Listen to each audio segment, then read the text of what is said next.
everyone! Welcome to my channel. I'm Ariana Clan and today we're diving into something super important, online safety.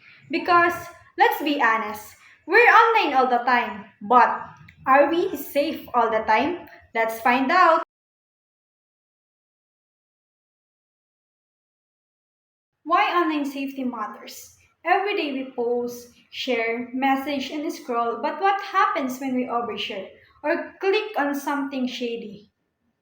Hackers, scammer, fake accounts, and even cyberbullies are everywhere.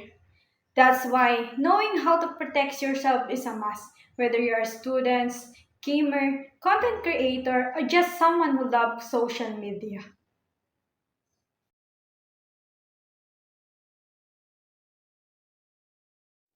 Tip number one, use strong passwords. Mix uppercase, lowercase, numbers, and symbols. Avoid using your name or birth date. Use different passwords for each account.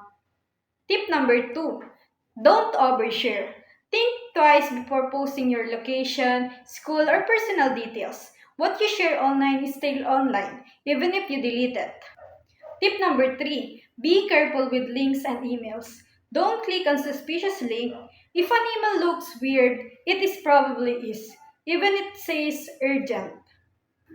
Tip number four, enable privacy settings. Make your social media accounts private.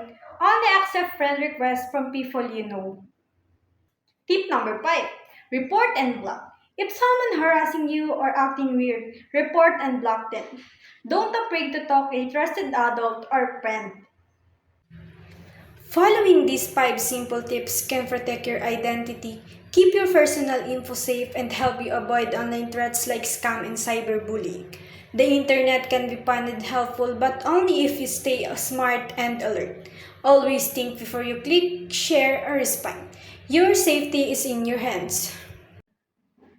Online safety isn't about being scared, it's about being smart. We all have the power to protect ourselves and others. So let's use the internet wisely. Be alert, be safe, and be smart. And always remember think before you click.